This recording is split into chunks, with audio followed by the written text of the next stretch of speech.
Complexities of terrorism lying deep beneath the surface of the subconscious mind. That is the making of all this unkind. Children living in caves, hungry and cold, watching the sufferings of family members dying, starving, being shot, being taught, hatred and bias, it all took its toll. Brainwashing of lying radical religions that have nothing whatsoever to do with the brotherhood of man. Is this really the way the Holy Spirit planned? Imbalance of resources around our world, selfishness and greed, fighting about the generations already gone, terror in childhood, terrorism in adulthood. Is that what happened? Frightening feelings, brainwashing and dealings on both sides of the land. Does violence and killing bring forth peace? Or does peaceful action bring forth peace? You decide. Get rid of your pride, admit your wrongs, and then go on, looking inward and upward to the Holy One. What, oh what would he really do? Stop making this world feel so sad and blue.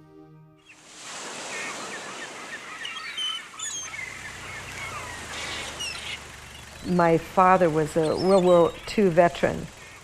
He ended up coming home with, they called it battle fatigue back then. We call it today post-traumatic stress disorder.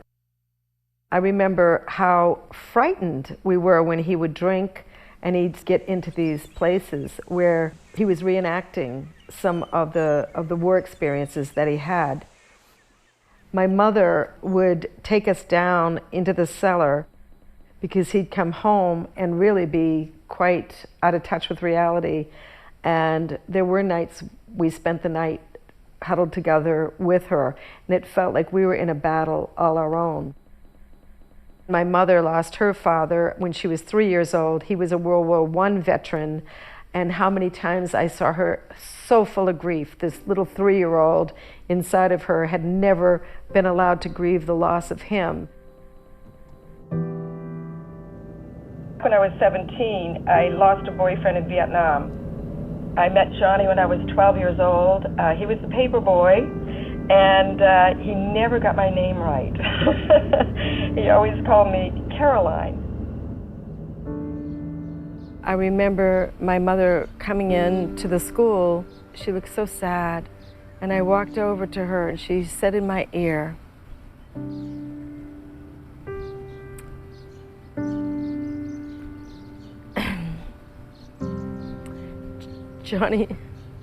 Johnny Roberts was killed in Vietnam today. I remember that moment as if it was yesterday. And I said, no, he's not dead. And she said, honey, he is. So I remember going into the office and saying, I've got to go home. So the police came to pick me up and brought me to the house, and I changed my clothes and I walked down to Johnny's parents' house because I was sure they were going to tell me it wasn't true, that there was some sort of a mistake. And when I walked in, everybody was in tears. Johnny's friend Tony was sitting on the couch and he looked absolutely bewildered, and I knew, yeah, it really was true. Sometimes it just feels like yesterday. You know, I'm sure that there's many women out here in the world that lost their loved ones in the war in Vietnam, and there will be others years from now that will remember the ones they lost in the war that's going on now in Afghanistan.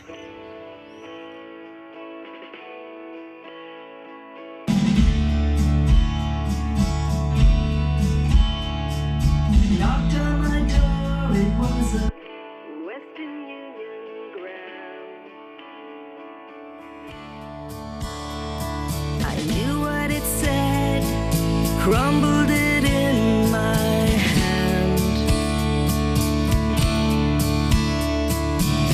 They shot the guns and handed me a flag.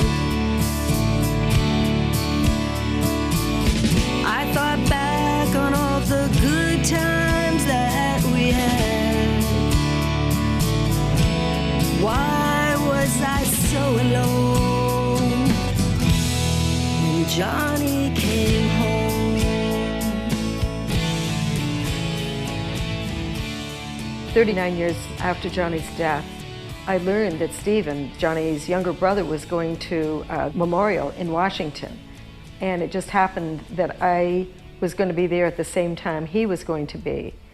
And so we made a plan and decided to meet at the wall. And I told him, and his wife Karen at the time, why don't we meet at midnight? And it'll be, a quiet time for just us.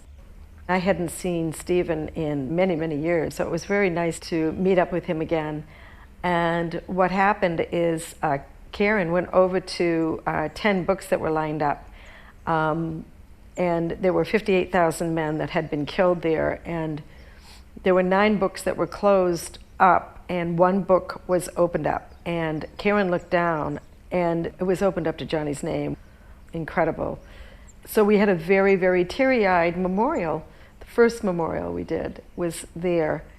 The next day, I decided to go back, and I went to a place where they were selling POW bracelets, and I said to them at the time, "Are there POWs still there?" And they said yes.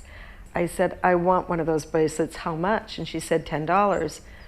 So I gave her the $10, and she said, usually people pick in their state or closest to their state. So I looked down, picked up the bracelet, and I started to cry.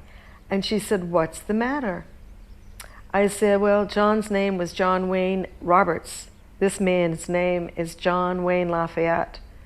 And I looked a little closer at the bracelet, and I said, "Oh my." She said, "What?" I said, "He got captured on 4/6/66. And she said, "Well, what does that mean?" I said, "That was my 16th birthday." Vietnam, he was only 18. A senseless war. Stephen called me up and said, "Carol, I'd love it if you would participate in the traveling wall that's coming to South Portland. Would you come and sing the national anthem?"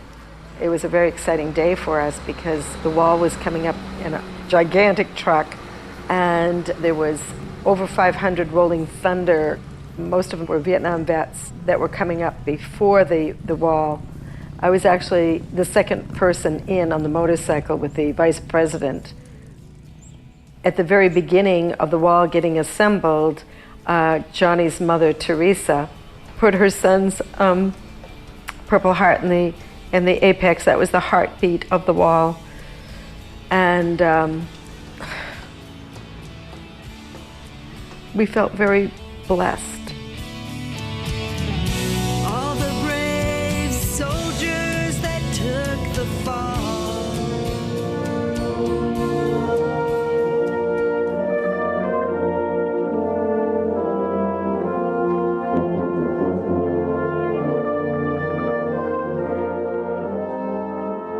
It was a sad moment, and it was the beginning of a healing moment for Stephen and I. We had no idea how many people wanted to have their voice. Some of them were Vietnam vets, some of them were family members.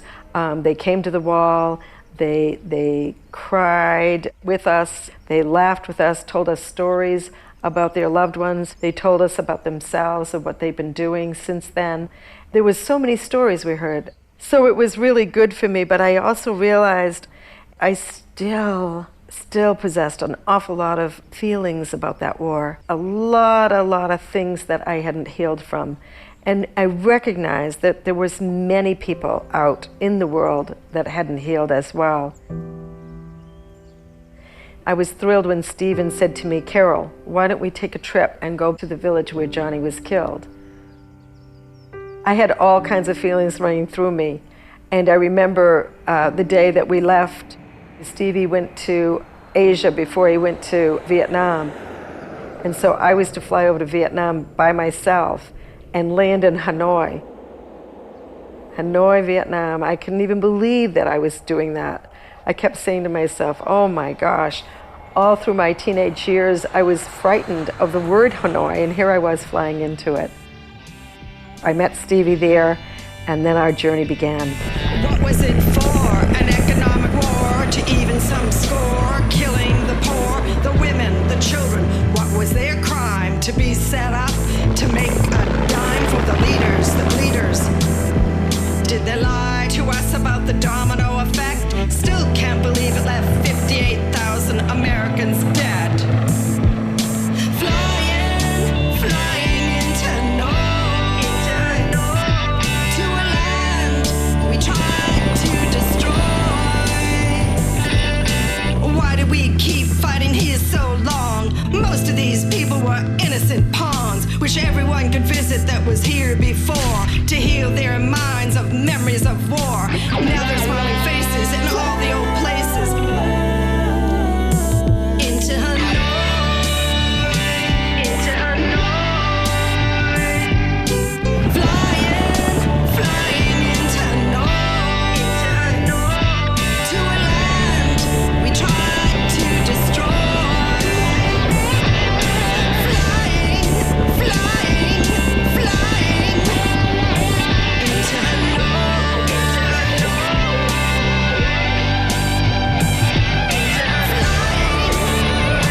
into Hanoi.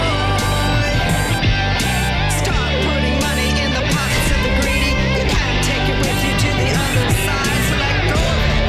It was God's money then, it's God's money now.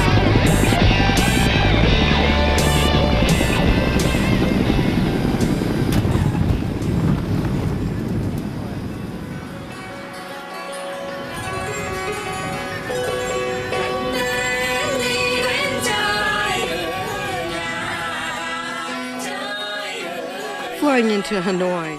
It's hard to believe I'm really descending into what was before a war zone. The North, the place I feared so much. Now here I am, embracing the people. There was nothing wrong with most of the people, just the government that gave all the orders to kill the innocents, the ones who did nothing wrong. They were just all the pawns for an economic war, killing the poor, the women, the children. What was their crime? To be set up to make a dime for the leaders, the bleeders?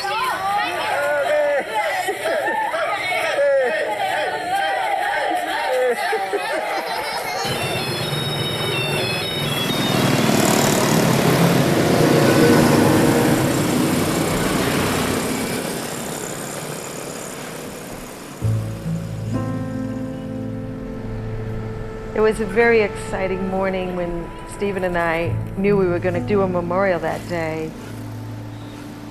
We were within miles of where he was killed. We weren't exactly sure, but we were right in the vicinity. So now this is all like the beginning of the DMZ going into Route 9. We're on our way to... When we went out on Route 9 that day with our guide, he got out of the car, walked across the street, and asked the village people, may we enter? And they said yes, so Stephen and I, we had mixed emotions. Stephen especially, because I'm sure all his life he wondered, what was it like the last moments of Johnny's life? What really happened that day? To this day, we really don't know the complete story.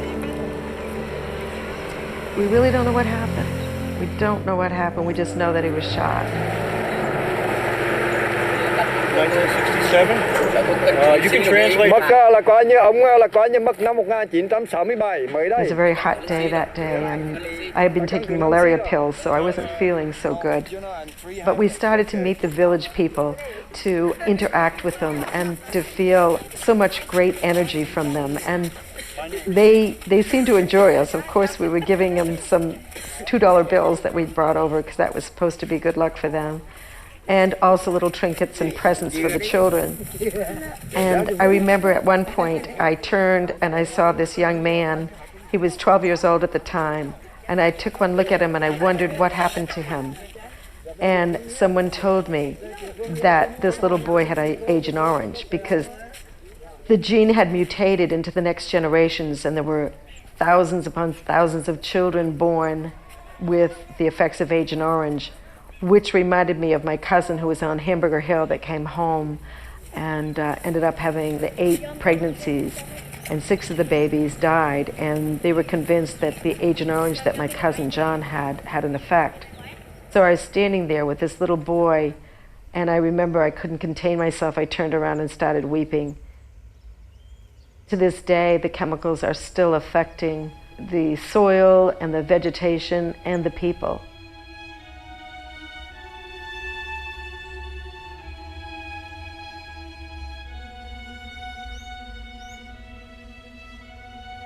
After the people kind of cleared out, Stevie and I walked in, and I said, you know, Stevie, Johnny died in a foxhole, and this kind of looks like a foxhole. It could have been the foxhole he died in. We didn't know. I said, let's get down here and do the memorial here. And as we put his picture up there, we held hands and just looked at each other and realized that our hearts had been broken so many years before, but that we still felt the sadness of the loss of him. We held hands and we prayed, and I don't know, it was a special moment in a way, because it almost like we were saying to him, we really never forgot you, we never abandoned you, we came back to where you were last alive. We believe that in this section of the village, this is where you were resurrected to heaven. And we were so happy to be able to go back and retrace the steps of, some of the steps of where you had walked in Vietnam. We felt really complete.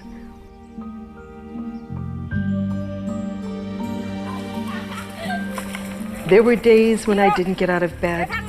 There were days when I just pulled the covers over my head.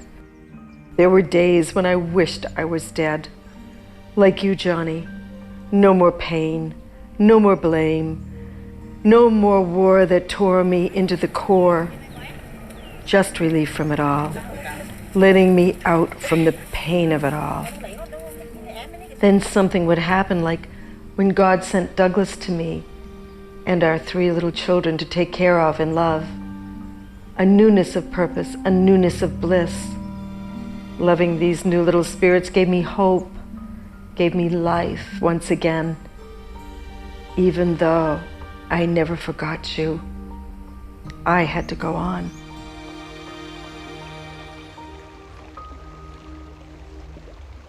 The week the wall was there, the Friday night ceremony, a colonel got up and started talking about how Johnny was killed.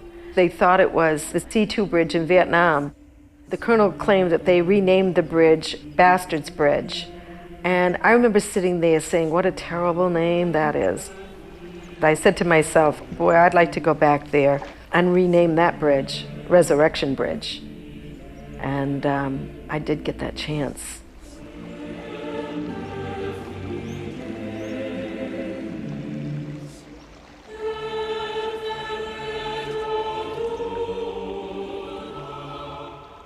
We felt a little bit uncomfortable of how he actually died. Found out more than I bargained for. It's all good.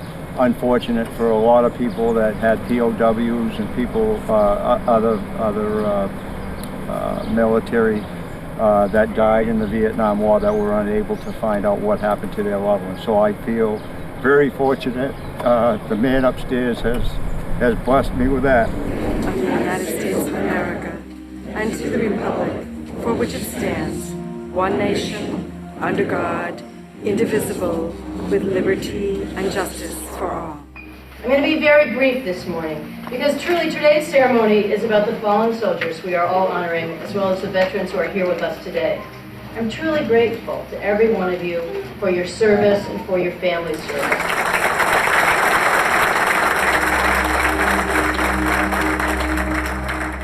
The Gold Star Honorable Service Medal is presented to the families of those who died in combat theater on or after December 7, 1941.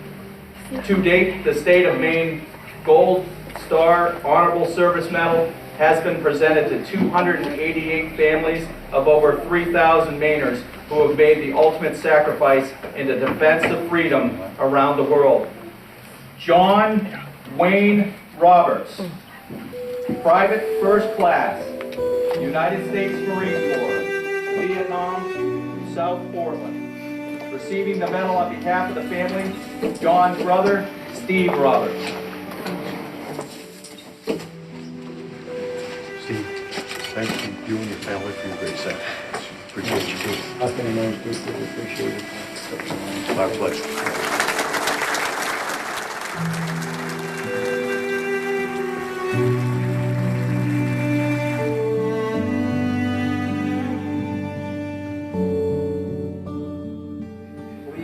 please understand how much this means to me for what your families gave. Too often we remember the soldiers, but we never remember the families they left behind. And that's what this was about today, was trying to make sure you understand we do care, we do remember, and we will never forget.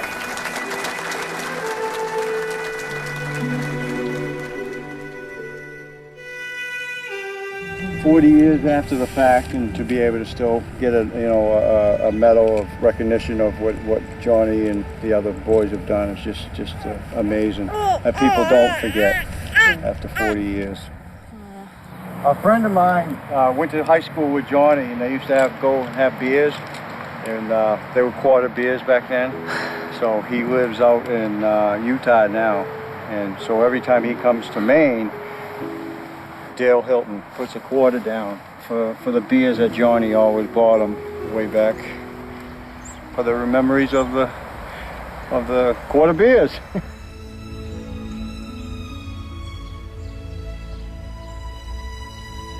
This is the Western Union telegram that was sent to my mom, along with 2 Marines, informing her of Johnny's death. I remember having lunch with the Assistant Secretary of the Army from the Pentagon, and he asked me, should we tell families what happened to their loved one when they were killed in the war? And I said, if they want to know.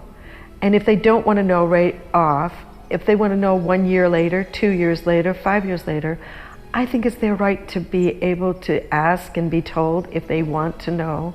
I think it's up to each individual to be told the truth if that's what they want. The reason that I did the poster in the first place was I would go to sleep at night, I'd see visions of the poster, and I'd say, wow, what am I supposed to be doing with this? All these beautiful icons that had meant so much to me in my life. I saw the vision of the Dalai Lama, I saw Gandhi, I saw Mother Teresa, Jesus. The Islam symbol, the Star of David, even though Islam was something I didn't really know a lot about at that moment in time, I kept asking God, well, where do you want me to put the Islam symbol? And God kept saying, put it next to the Star of David. So I thought that made sense, put it together, because I want them to live in peace and harmony. And in the poster, I had Ted Kennedy, I had Obama and Biden. Above that, I had the Star of David, the Islam symbol, and then I had the Dalai Lama, Gandhi, Mother Teresa, Jesus, and Buddha. And at the very top, I kept seeing the Kennedys and Martin Luther King. So I ended up putting Robert on one side, Martin Luther King in the middle, and John on the other side. It just seemed like the people that were the most inspirational to me when I was a child were all of those icons.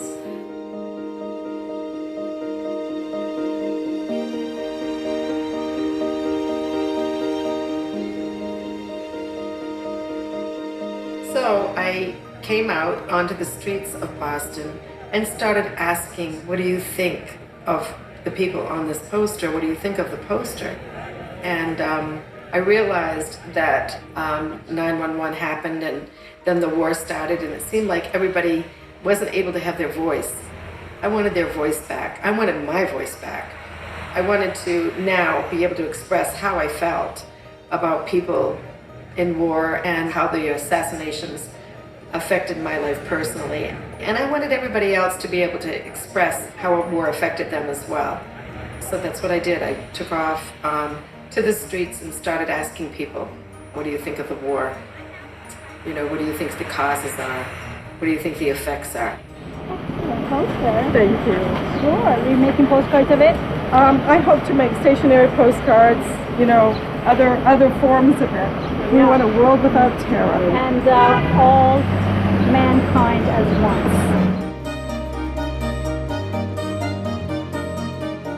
Back in 1962, President Kennedy had just been elected. My fellow citizens of the world, There was so much hope in the country, just a sense of we could all do this together and make this world a better place. And that's how I felt. I felt very good about that time. And in November of 1963, When he was assassinated, life stood still, just like it did later with 911. It stood still for all of us then as well. 2 years later, I started campaigning. I was a teenage Democrat. I was the chairperson of our town. Really didn't quite know what I was doing at that time. I was still young, but I was kind of idealistic and thinking that maybe I could make a difference. I have a dream that one day this nation will I remember the Civil Rights Bill coming up, and I was really elated. You know, when I was 5 years old, I picked with the migrant workers, and it was at that time I said, why are they living in such shacks? I couldn't understand that.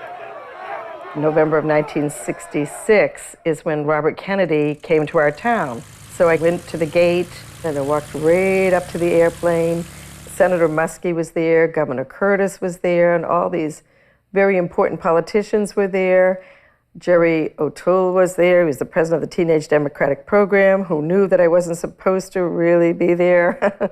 And I looked up, and out of the doors came Robert Kennedy, came down the stairs, and he reached out his hand, and he held my hand while he was being introduced to the important people.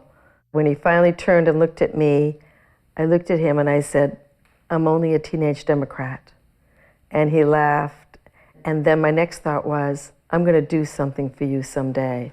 And in April 4th of 1968, 2 days before my 18th birthday, Martin Luther King was shot. I have some very sad news for all people who love peace all over the world. Martin Luther King was shot and was killed tonight in Memphis. He dedicated his life to love and to justice between fellow human beings. He died in the cause of that effort. In this difficult time for the United States, it's perhaps well to ask what kind of a nation we are and what direction we want to move in. It's a documentary film. It's called You can be filled with bitterness and with hatred and a desire for revenge. Would I have one? Or we can make an effort to understand, as Martin Luther King did. We have to make an effort in the United States to understand, to get beyond or go beyond these rather difficult times. My favorite poet was Aeschylus. He once wrote, even in our sleep, pain which cannot forget falls drop by drop upon the heart until in our own despair, against our will, comes wisdom through the awful grace of God. My boyfriend was killed there when I was 17. Oh, I'm sorry to hear that. That's all right, but this is his little brother. And this is us 40 years later in the village where he was killed in Vietnam. And, you know, it just took a whole year to put this poster together. We've had difficult times in the past. We will have difficult times in the future. To what the Greeks wrote so many years ago, to tame the savageness of man and make gentle the life of this world. Let us dedicate ourselves to that and say a prayer for our country and for our people. It was so tough for this 17-year-old girl. I couldn't believe that we were at war, but I never believed that Johnny was really going to die there. I thought he was going to just come home in a year. And that wasn't to be. He came home in about 5 or 6 weeks. 2 months later, Robert Kennedy was shot. So there was my boyfriend Johnny, Martin Luther King, and then Robert Kennedy shot, and this was my senior year of high school. And 7 days after Robert was shot, Tony, Johnny's best friend, went to Vietnam.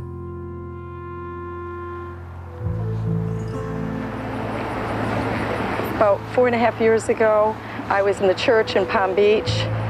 I was in a passionate prayer meeting, and Ethel was behind me for 4 days in a row, and I got to shake her lovely hands.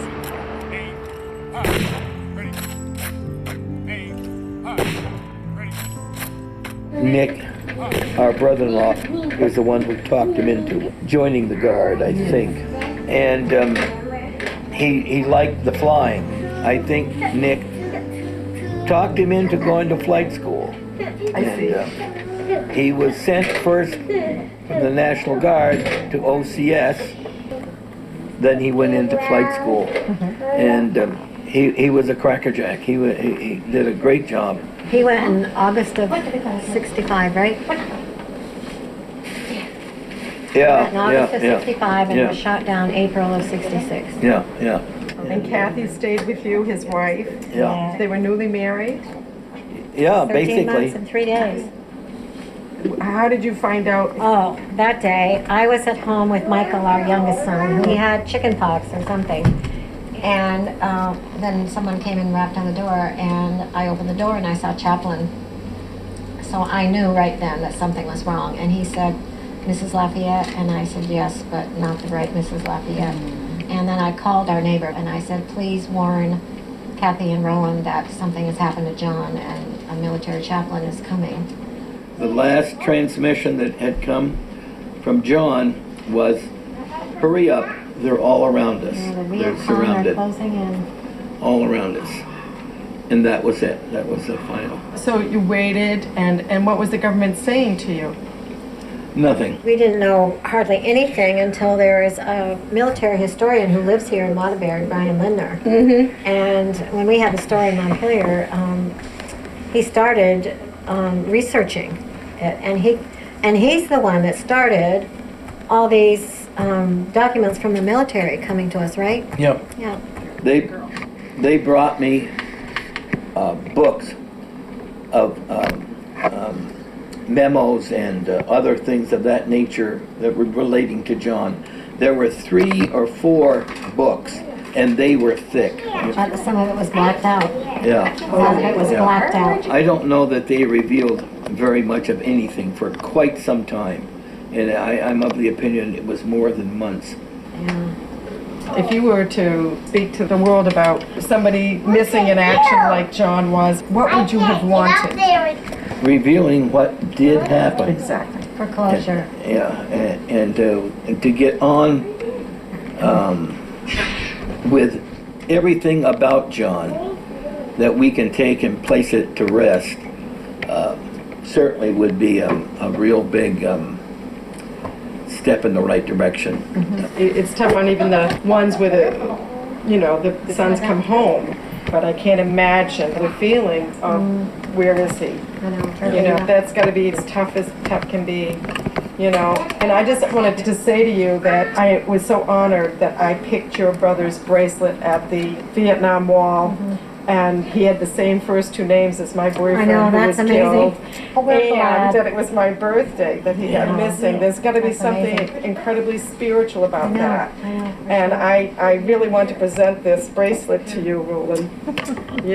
This is for you, and I just want you to know that all the time I was in Vietnam, my thoughts and prayers were with all of you, and I try my best to try to find out if I could find anything, and if there's still anything that I could ever do for you, I would do it. And when I go back to Vietnam, I hope to travel to Laos, and I hope to do whatever I can to help. Okay, so I just want you to know that. My heart is with both of you. Thank you. Thank you. God bless you.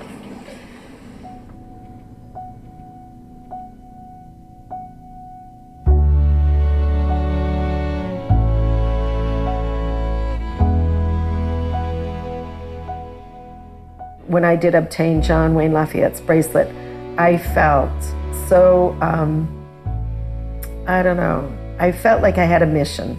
I was going to find out what happened to him, and if I couldn't do that, I had planned on bringing a plaque and some flowers and doing a memorial and taking pictures for them so they would have a little bit of closure. I did so try. However, it was so deep within the jungle. They had monsoons happening during the time that we were there, and so they wouldn't let us go. We knew the exact spot where he was last seen, and the Laos government wouldn't let us go.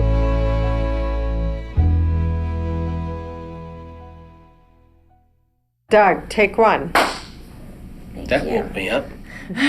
We're sitting here with Doug McAllister. Back in the day, Douglas had a brother that went to Vietnam. And Doug, could you tell us about what that was like for you when your brother left for the Vietnam War? Sure. What I can remember, it's a long time ago. 70s, wasn't it? Yeah.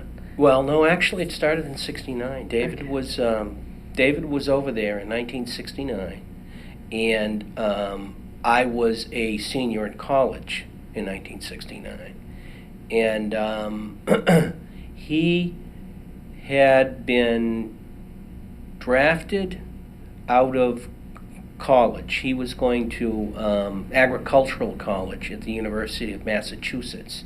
The draft board told him that they were going to draft him, and at that point he enlisted, and they put him right in infantry training, and then over he went.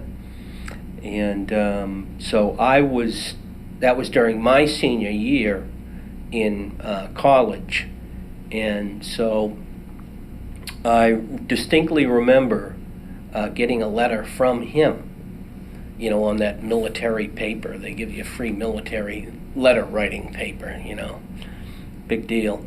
And in that letter he said to me, "This is pretty bad over here, and you should do whatever you can do to get out of this, to avoid this." And that sounded pretty scary to me. How did you feel about the Vietnam War, and how do you feel about it today? I mean, when you're looking back on it, what was that war all about? Well, at that time, it sounded like it was justified, because that's what the politicians were telling us. You know, that if Vietnam fell, then goodbye Asia. All of Asia was going to be swept with communism. And we were told that the Vietnamese government and people really wanted us there, you know, and all this stuff that turned out later to be false. So at the time, I thought it probably was the right thing to do. How did it affect your life? I mean, how did you feel with your brother being over there, and what was it like for you that year that he was gone, and your family too? Yeah. I know it affected my mother and father greatly, because they had not lost any children. And here's this threat of David being over there in the thick of things, and being in the infantry, and you know, you don't sit around in a warehouse if you're in the infantry. They send you out. And he was a radio man, and I believe that they were favorite targets, because if you could knock out the communication for a platoon or a unit, that was, you know, a big deal. Mm-hmm. And so he carried the radio and was marked because of that. Of course, we didn't have any information about where he was being sent, but there's that sword hanging over your head that he's out there being shot at or having to shoot at people. Mm-hmm. And there's always that possibility that he could die. Yeah, I get hit twice actually, Carol. Once in September, and then, but I stayed in the field for that because that was just mortar shrapnel. And then an RPG shrapnel, we unfortunately, the wind wasn't blowing the right way, and we walked into a base camp, enemy base camp, and before we knew it, we were taking some pretty heavy stuff.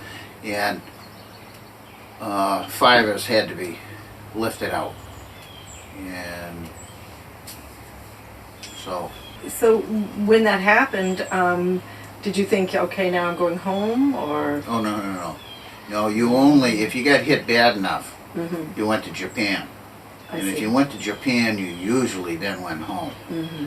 Mm-hmm. No, mine was, it wasn't, I forget the term that we had for it, but it wasn't a home free pass, you know. Mm-hmm. You know, it wasn't, I spent a week and a half in the hospital, and then it was back out in the field again. Did that surprise you that you had to go out again, or did you feel like, oh?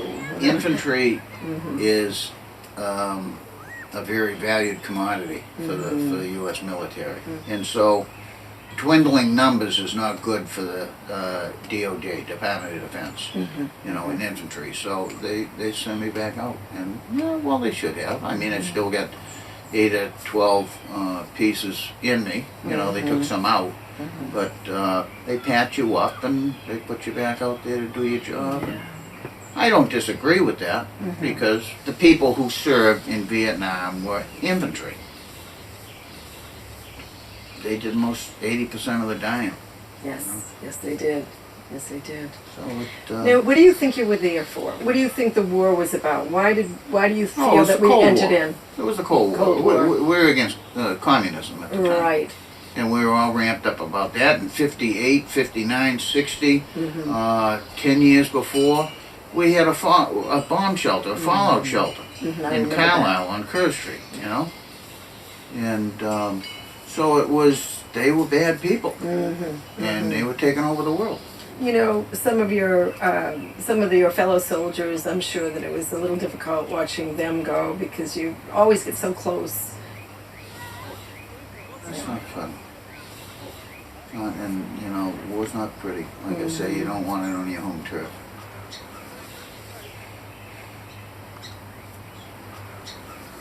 What would you want for the soldiers coming back today? What would you like to be in place to restore their health?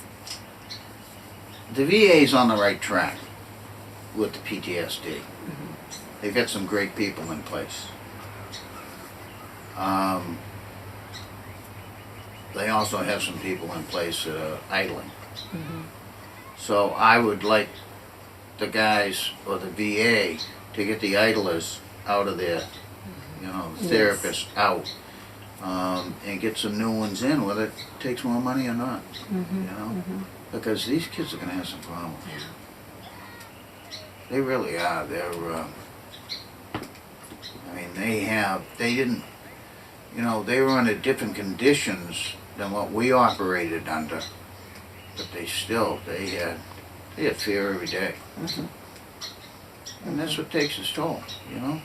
And you know, when you're on guard all the time for a year, your heart rate goes up, your adrenal glands get enlarged, and that brings, you know, hormonal changes, and a lot of guys are touching themselves off. We had 3 in town here in the past 2 years, you know, that came back. And I guess to answer your question as best I can is just the VA has to make sure that they're giving them all they can. The kids aren't going in yet. They won't go in because they're going to be drinking. And they're going to be working their ass off because that takes your mind off what went on. They're going to be workaholics. Hopefully, that might be a plus. If they can get jobs. Yes. If they can't, yes. There's another problem. When the soldiers, when your fellow soldiers came back and they did have problems with Agent Orange, for instance, you must know some people that came back with that. Elmer Platt out of Pottsville, South Platte, I forget, Pennsylvania. I talked to him about 8 years ago. Finally got him on the phone. He was, I won't go into details, nice guy. He passed away at 54 from diabetes. What do you say to him? I don't know. I can show you 3 or 4 veterans magazines, and they're dying young. It really affected them. And I don't know if you know this or not, but David, the gene mutated into the next generations. There's still babies being born with Agent Orange. My cousin lost 6 babies from the result of it. I have a good friend in town here who, his son was born with some major problems. And because he went into the Dow, was it the Dow medical settlement? Yes.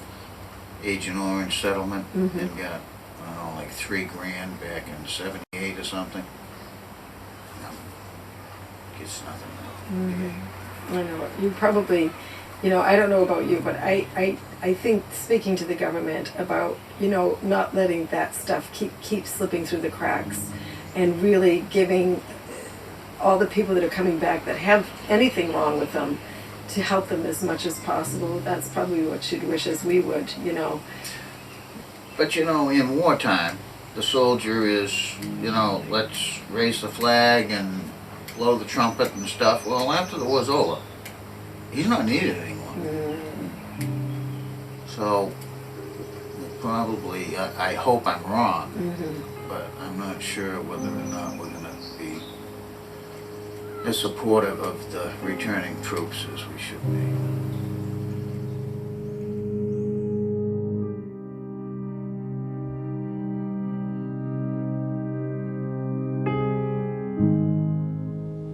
Would you mind telling us what happened that day when you walked in? Was it 2 days after the war had ended? Is that what it was? Well, we were walking along, peering into each one of the boxcars, and as I was walking by, I saw a movement, a hand, waving like that.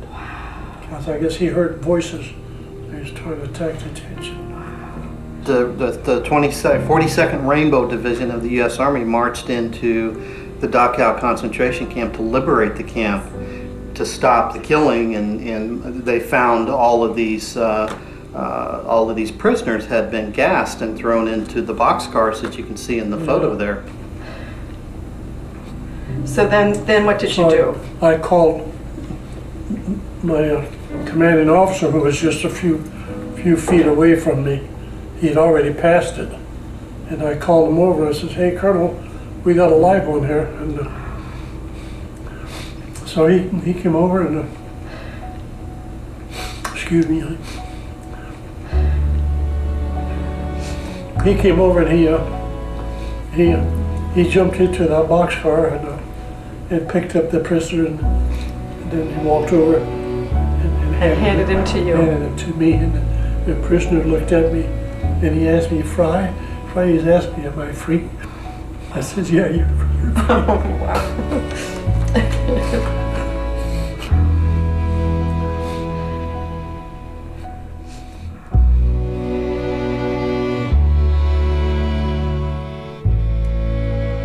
My boyfriend was killed in Vietnam when I was 17. Oh. Yeah. Yeah, we were talking on the airplane. I told her about Jimmy, that we had lost My son Jim. Yeah, in 1968. Yeah, he was a Navy hospital corpsman that was assigned to a Marine unit. He was wounded on April 4th, and he officially died on April 5th. The Marine Corps gets their medical from the Navy because they're part of the Department of the Navy. So the Navy hospital corpsmen go out into the field with the Marines, and they were involved in a firefight, and the Viet Cong, the enemy, saw him, and they threw a hand grenade behind him, and he took shrapnel in Quang Tri. In Quang Tri, yeah. The same province as my boyfriend was killed. We talked about that, I think, as well. They took him to the Da Nang military, the Da Nang hospital, and that's where he passed away in Da Nang. Yeah. And he was 20, is that right? He was, 68, April 68. He was just shy of his 20th birthday. He would have been 20 in June of that year. He was born in 1948. Who's that you speaking of? Jimmy. I notice a flag over there. Is that Jimmy's flag? That's Jim's flag. It's never That's been what I thought. unfolded. And it has the and that's his purple purple heart. heart and his Yes, just the campaign ribbons that he got from Vietnam. But that's his purple heart, and that has not been unfolded since he was buried. They gave the flag to my mom. Jim had. Shortly before he died, he went to Hawaii. A lot of the soldiers, Navy, they went to Hawaii for called R&R, rest and relaxation. And Easter was coming up, so he'd ordered a corsage from my mom from Hawaii. And the corsage arrived after he was killed and after we were notified. And so the postman had to deliver this. And it was a small town, Danville, California, and everybody knew everybody. So the mailman had to deliver this box, and my mom opened it up. I was home. My mom opened it up at the door, on the doorstep, and she screamed bloody murder and collapsed on the doorstep. And the neighbor across the street ran, heard my mom screaming from across the street, and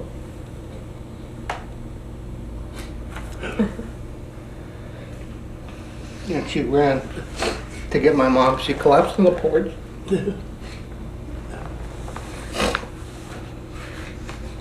It's one of those times. I know that I'm 42 years later, and I still feel it like you guys.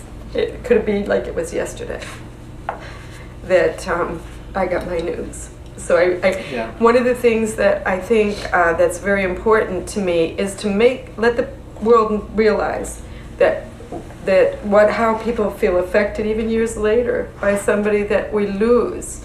They go straight up, but we have to stay back and we have to feel the effects of it. And And we just want people to give them permission to feel those feelings that they've probably buried inside them for so many years. Post-traumatic stress disorder, shock, brought on by loss of your brother, your sister, frozen feelings with dealings of trauma, watching people blow up, go up, to the one who sent them down to the earth to love their brother, their sister, only to be taught later that they are your enemy. Who is your enemy? Is it the people of different color, culture, or land? Is it civilians who did nothing at all but stand in the streets with the bombs that fell down from the sky? Oh my God, why, God? Why are we so blind? Can't you see that it all causes PTSD?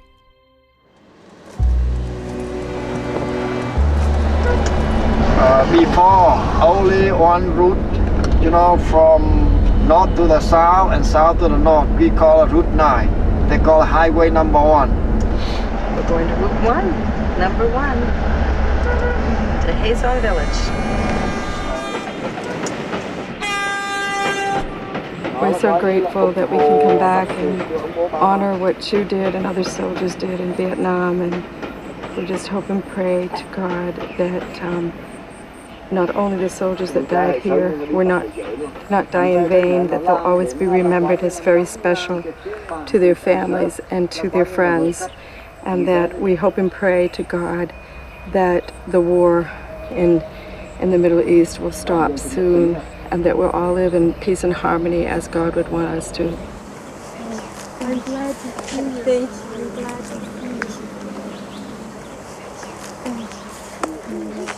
Oh, it's so good to see him. We saw him before. He's the one that touched my heart when I was here. Đường ngoài này rồi phải không? Đường năm. Okay. This boy go to the, the village office. Yes. To have the gift from the government, gave it to the handicraft. Right now he go to the village office. This is where the little children Không có đấy. before. Nó trong đi bán á, nhưng mà đời ông tiền về rồi. Để mà lấy cái giấy đấy mà đi này. Remember, we stood right here and gave them gifts.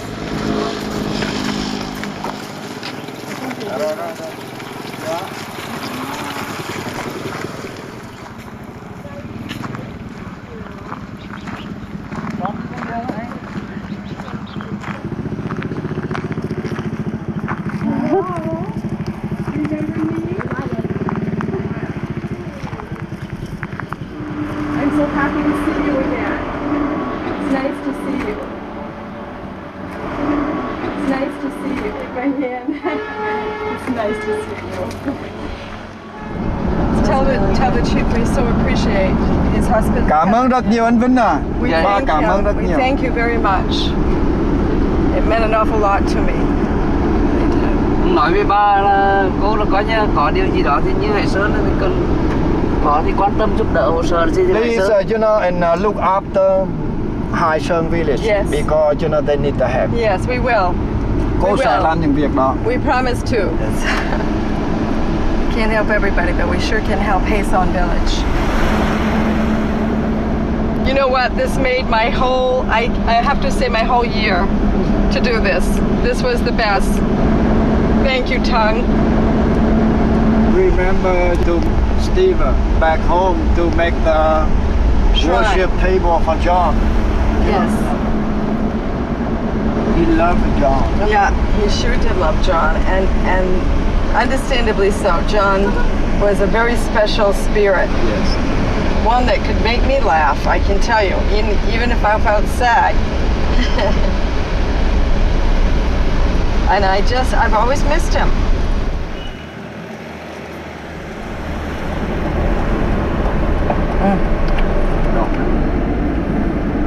Is this it?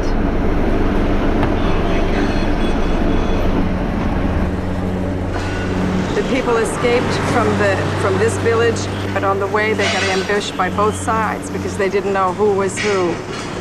Incredible. This is an old school that they've kept as a memorial to what happened. Vietnam's school destruction. Innocent people caught in the crossfire, mothers, fathers, children fleeing for their lives, believing they were running to safety, caught with bullets from a conflict. What conflict? This was war that tore through the hearts of many, those who died and those who lived. Guess they didn't need that school after all. What do you think?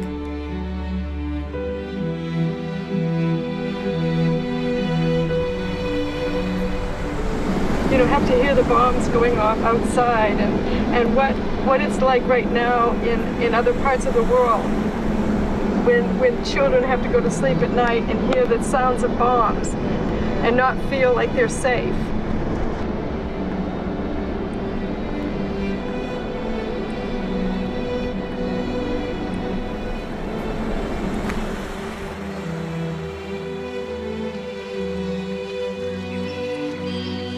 And you know that there were no U.S. troops in this area, so they didn't need to hide the land so hard like at Fuji in the south.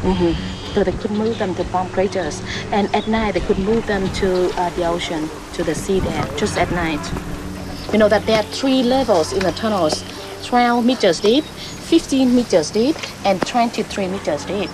3 different levels, and the second and third levels have entrances on the beach, but the first level just have entrances on the hills. That's why they need ventilation. 1965-66, local people dug 114 different tunnels. They moved down and lived under the ground. It's hard to be so proud of a B-52 bomber, but there used to be so much talk about, we got a B-52 bomber, and I never thought it was good. This is entrance number 3 of the tunnels, and we start to go down. Be careful, the first step is not so flat. Light here is electric power today, but during the war, just candle. Where they put the light here, that is where we have a candle. Because they live here a long time, their eyes will adapt with the dark. That is original parts of the tunnels. Looks like the rock, but it's a clay. You can dig it with your finger, try, and you can feel it. That's amazing. There on the left is the way going to the first entrance. And here is the way going to the second entrance. All of them look to the beach. And look down there. So it should be very wet, you see, because a lot of rain water come down. So the mean raining water coming to the tunnels, but follow that, it go out to the ocean.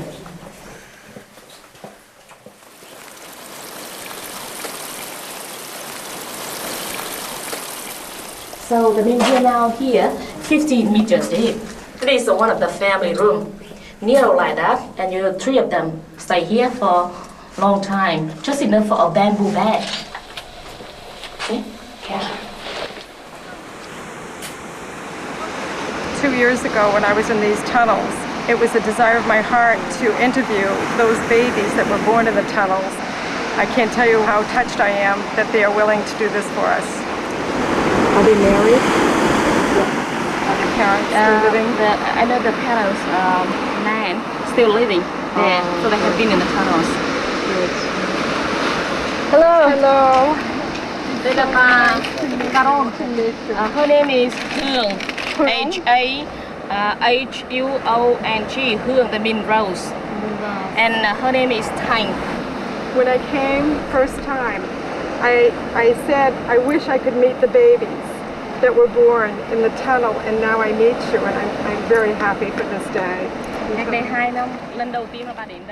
The same year Johnny died, the babies were born in the tunnel in the north. Johnny died in the south. What a blessing life went forward with these beautiful children to populate the needless losses of that bad, sad war. We go first back to the tunnels, and we will see where they were born. That is a maternity room in the tunnels.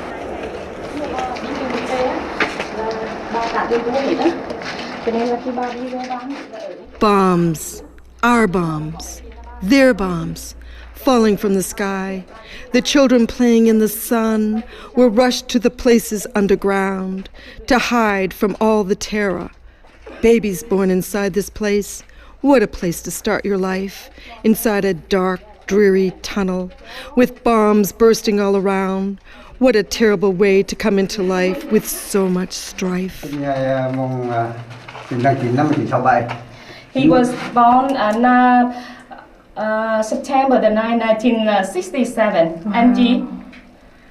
Em sinh ngày mùng 8 tháng 6 năm 67. Mùng 8 tháng 6 hả? June the 8th, 67, same year. Here. Bác khi đó bây giờ bà xếp người là một khung ảnh mà bài cháu đó. Bà thì lâu quên này, mà hồi kia xin anh mà để làm ngoài được có dương này đâu.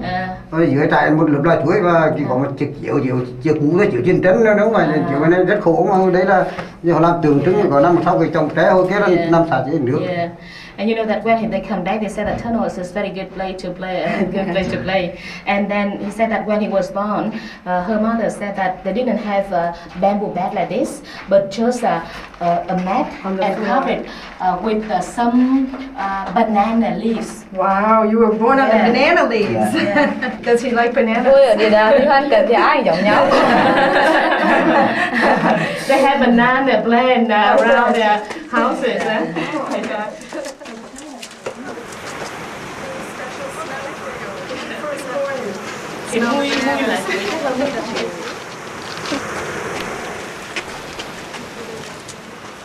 This is probably the best part so far of my trip, is to meet you two. Thank you. Thương and Thành có thể là làm ra mà có thể mà bọn trẻ đó mà sống qua với cái cuộc chiến là được. Mà giờ chưa ba gặp mấy anh chị đây cho nên là được điều. Good luck. Good luck. Bye.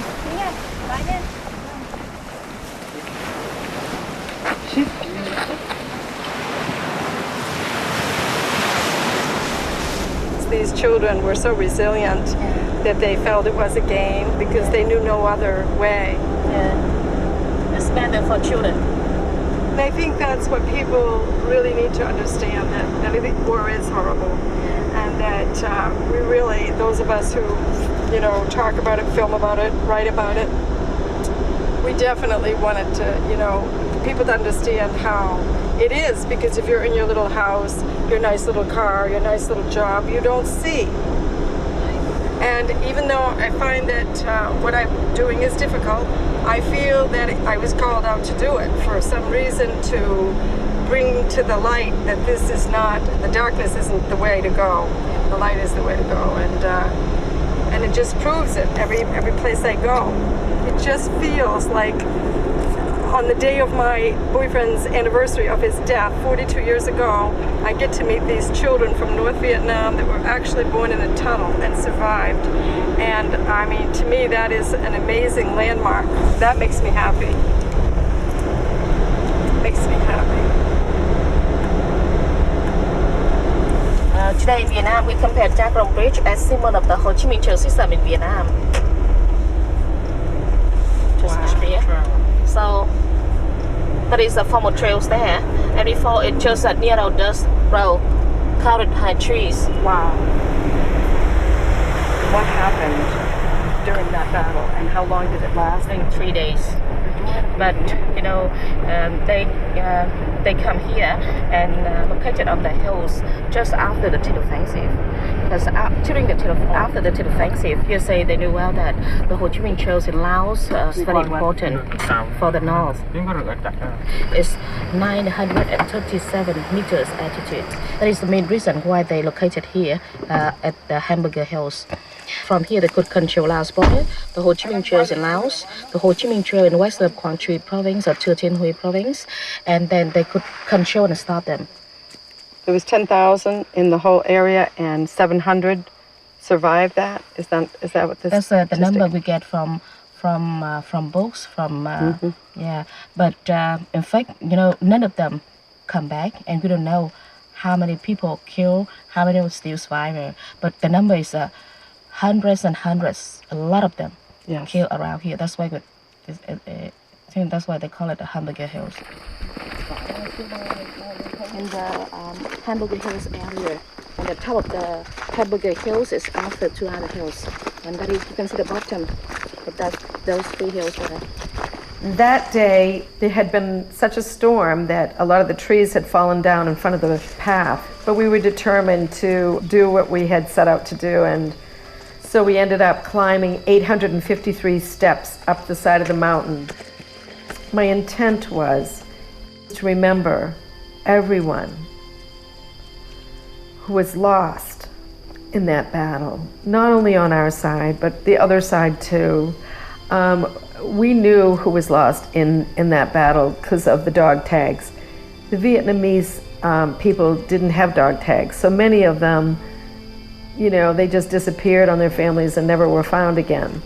And I went up the steps, determined to just honor our boys who were lost in that battle and pray for everybody else that was lost as well, and pray for everybody that had been affected by such a devastating time, and just bring some light to even the people that are left behind now that still have the effects of Agent Orange. I was on a plane coming here with a young woman. Her father had been in Vietnam as well and had Agent Orange and died at age 41. And this young woman had a heart defect because of his effects from Agent Orange. So it's everywhere. Everywhere people are, just reach out to them, ask them, how are you doing? You know, ask them about their war experience. Have you had any war experience? Have you been affected by war? And how can we help each other get through the effects now in our present day war? We're the first female Americans to ever climb this way up to Hamburg Hill. We're the first ones.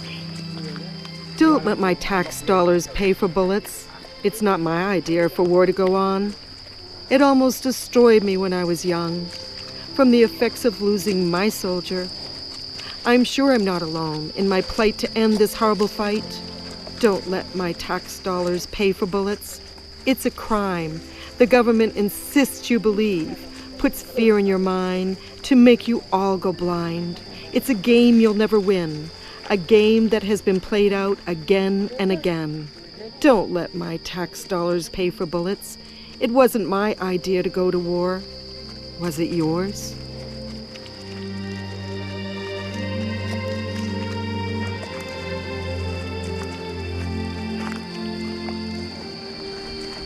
I'm standing on top of Hamburger Hill, and we dedicate Mother Teresa's medal to these hills. We ask, Lord Jesus, that you bless each and every person that was involved in this terrible battle. We ask that you lift up the families and friends on all sides that are still suffering from the effects of this terrible, terrible war. We ask, Lord, that everybody in each of their faiths pray for world peace. Pray for world peace in each of your faiths, that we never see anything like this again on these lands, and hopefully we will be able to heal on the other lands that we are involved with now. And we just ask this in every faith, and in my faith, in Jesus' name, amen.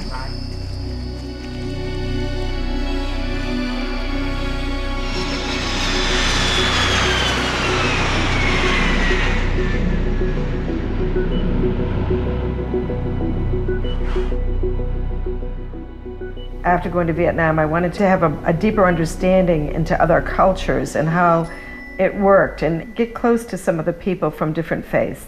I wanted to bring certain major religions and certain sacred people that I knew of and put it on the poster, like the Dalai Lama, Mother Teresa, Jesus, Gandhi, Buddha, the Star of David, and the Islam symbol. And the reason I put the Islam symbol and the Star of David together is because I know this today, as I've been on my journey, that many of the people in Israel, in both faiths, really do want to live in peace and harmony.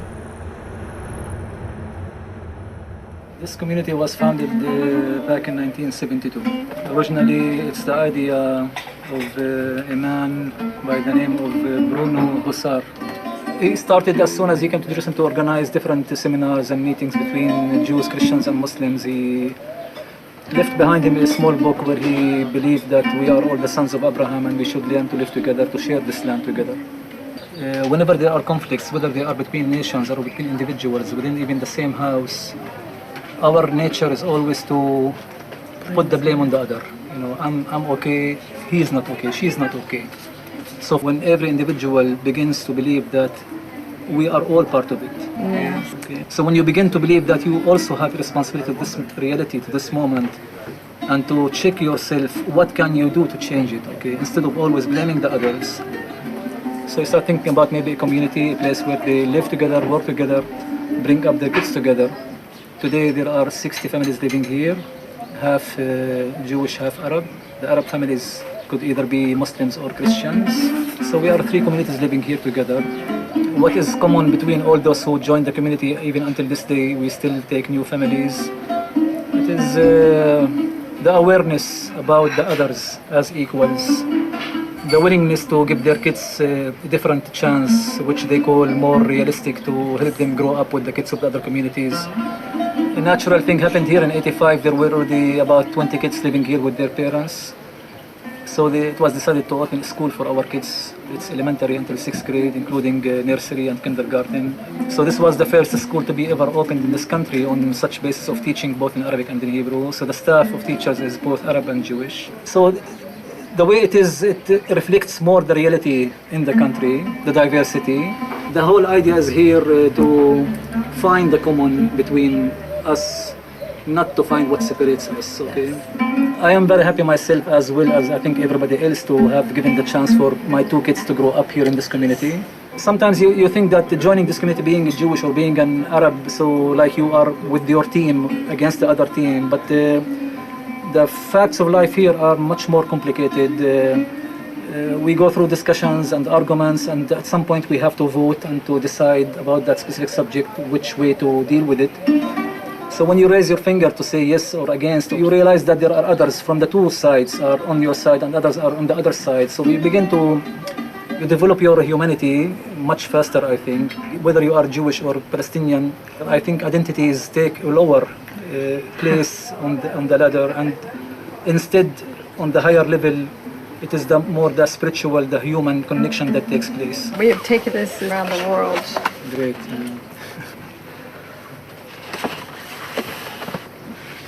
Beautiful.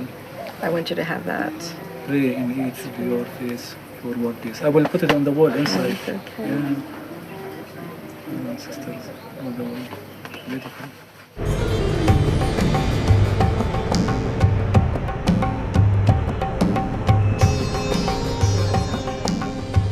Gandhi, oh Gandhi, how I loved your inspiration, how you taught me to cleanse my body, my soul, with pure, pure water and rest. It was you who taught me not to fight back, not to attack those who used their fists, those who threw the rocks, those who knocked us out, those who tossed us about. What a teacher you were to me. My God, you set so many of your people free to live side by side as you walk down the street in peace and harmony with every culture, every religion, alongside of you, peaceful fasting. And now so many people are passing beside your grave to honor your ways. Gandhi actually died a few years before I was born, but he made a huge impact on me in my life. And I was so glad to know his story. And actually he was my inspiration later in my life to fast. Right down.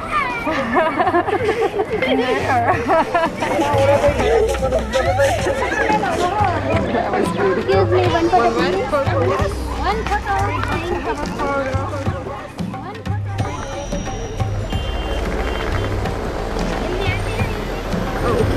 You know, people can't understand that there's so much poverty. You know, everybody thinks of themselves and they fight wars so they can have more stuff.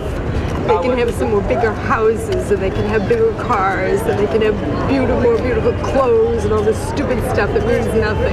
Yeah. So I'm just angry at you know, the selfishness in all of us. You know what I mean? Yeah. And it always just makes me feel sad when I see something like that. And he refused the money I gave him. He just refused it. See, he refuses it.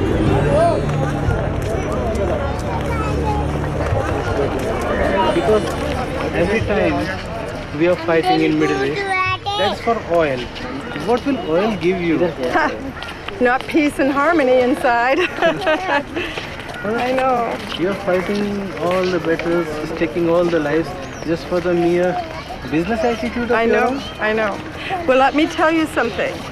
That is not the common people in the United States' idea at all. We do not want this.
American homes, this is what it's come to. When we put so much money into destructive things, this is what happens to the mainstream people. And it's happened many places in the world. And we're here amongst friends. 3 times in my life I've been homeless. I understand what these people feel like. It's not easy, especially when the cold weather is coming.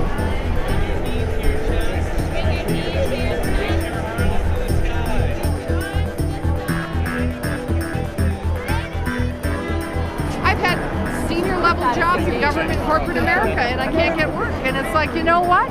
I'm here. I'm here. I mean, I worked for a governor. I worked for a governor. I served in the governor's cabinet. And so I'm here because, damn it, we have to take our world back. We got to start over. I've talked to quite a few people, pretty intelligent people standing around. The media is characterizing this as a bunch of unemployed hippies that are here. Young people that don't know what they're doing. Yes. And that are just activists. Yes. And I need this activist energy and the young people to help me as a middle-aged American that was in the middle class, that's fallen down. I'm not quite out of it, but I'm pretty darn close. Karen, can we go back in time a little bit from when you were a child? And I'd like to hear a little bit of that story. You mentioned that your father was with Robert Kennedy the night that he passed. Can you tell us a little bit about that? I was raised in upstate New York, and my dad was a pretty fierce independent Democrat. He ran for a New York assembly. I don't think he made it, but he was in a county. He was a county commissioner. But he was a strong Democrat. So in upstate New York, he was the Kennedy campaign manager for Robert. My dad was a pharmacist and a small business owner. And politics were always discussed at our house, and what was happening in the world and what we needed to do differently. And after both of the 2 Kennedys and Martin Luther King were assassinated, and after Vietnam, I watched this country drastically change. Yes. There's a lot of fear, and people have really shut down. It's obvious to me that you really enjoy the service work in the political arena. Would you have done something different had he lived, and do you think the world would have been a different place? And Miriam Williamson talks about the fact that we had JFK's assassination, Robert's assassination, Martin Luther King's assassination, and the Vietnam War, and we have all the race issues we've never dealt with as a society. And I think those 5 things have really shaped this country. And I think we need to start having public debate about these things. I mean, the Kennedy assassinations and Martin Luther King just got shelved down and pushed into our belly. And I think part of what's happening here is they're starting to come out. My name's Christopher Geist. I took a freight train ride here 1,000 miles from small town Florida. I walked 50 miles over 5 days, and I traveled here for $22 to inspire the people and say we need global unity. That was my message. They wanted to us to fight because of the money. They always say it's because of the religion or something like that, but it's not. It's because of the money, always. Always. Each say one word, how you feel. What would that word be? Inspired. Yes. Love. Connected. We can. Hopeful. Feelings run deep. Sadness, loss, a senseless war, taking away your hopes, your dreams, healing the feelings that run so deep. When will I ever feel complete?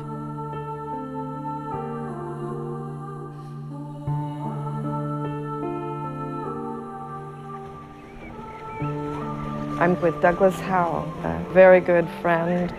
I admire all the things that he's done throughout his years to help the veterans, and I want to talk to him about his experiences in Vietnam and what happened post-Vietnam and what he's doing today. Now, you were... I was a corpsman in one of the platoons.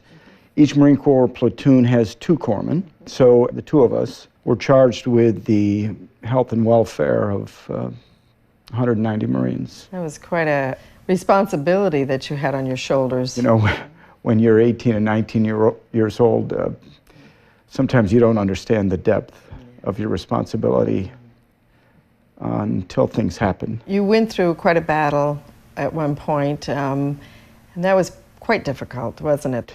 What happened was that we had been told there was a large concentration of North Vietnamese regular army, the juncture of the demilitarized zone and the border of Laos, and our job was to flush them out. As we made our way through the foothills, we lost 13 of our men, 8 killed, 5 wounded. And the next morning, we tried to outflank that enemy, but they were onto us. And they set up on a mountain top, and as we came up that mountain, there was a little saddleback, a depression. As we went down into the depression, a North Vietnamese Army regiment ambushed us. And the fire was so intense, we couldn't dig our fighting holes deep enough. We held on the best we could, but that night, we all were convinced that we were not going to come home. The next morning, as the Vietnamese Army was making a final assault, Lima Company from this other part of our battalion also was reaching our lines, and they met each other and surprised each other. If it had not been for Lima Company, none of us would be here today.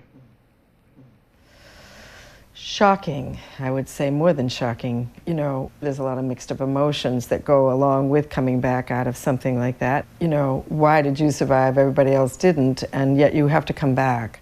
I was really a very lost soul. I hitchhiked around the country, sleeping out in the roadsides and stealing food from grocery stores. I was really, really in bad shape. I did not have contact with my family, but my oldest brother was a connection for me. Didn't matter if I called him at 3 o'clock in the morning or I showed up unannounced at 3 o'clock in the morning. He would answer like he was expecting me. His first question was, "Are you all right?" He was my ground, my connection to the earth. He died at the age of 50 in 1994, and he left a big hole in my heart. I went to the inauguration of the wall, the Vietnam Wall, and I went there with him. And on the trip down there, I started telling him about my experiences in Vietnam. I had never told anyone them before, never. And he said to me that I needed to do something for other people. And what I needed to do is I needed to write down those experiences. And he said, just write them down like they were letters home as they come to you. And he said, I'll even give you a title for that. He said, call it, The Night is Dark and I Am Far From Home. And it was so perfect. It was so perfect. During and after my trips back to Vietnam, I was writing emails back home describing my experiences. And after a while, I began to think, well, maybe this could be what my brother was talking about. And so after the last trip, I realized that, yeah, this is exactly what he was talking about. It's not the same thing, but this is what he meant. The company that you are part of, they've come together, right? John, they got in touch with you. What was that conversation like? Well, there were two conversations. One several years after, probably 2002, 2003, a guy by the name of Joe Holt. He's kind of the keeper of our list of people. Great guy, just love Joe. He called me and said, Doc, we're having a reunion. We'd like you to come. That was the first time that I was reunited with my Marine Corps company. It scared the crap out of me. I didn't know what to expect. I mean, for all those years, I was feeling guilt. I was feeling like I was a terrible person because I didn't do enough on that hill to save lives, which was my job. And I didn't save enough of them. And I had spent decades with my own remorse about that. But I went to that reunion, and we all just wrapped our arms around each other, and we laughed and cried together, and you know. You were brothers. We were brothers, and we will be brothers to the last breath of the last man of this company. I'm sure you will. A few years later, John Olson called me and said he was getting some guys together to go back to Vietnam and to place a memorial on that hill in Vietnam. And he asked me if I would join. How did you feel about that? You know, I didn't really think about it at first. I said, yeah, I'll do it. As the time got closer, my anxiety began to increase, and I began to have more bad nightmares, but I was committed. And so 10 of us went back in 2008, 10 old battle-hardened Marines, and when we got there, we're all holding hands, just like kids, you know, because we were...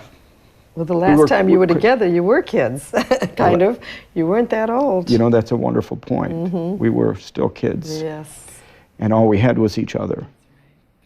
We didn't know what to expect. We didn't know what to expect of ourselves when we saw the country. We didn't know what to expect from the Vietnamese when we got there.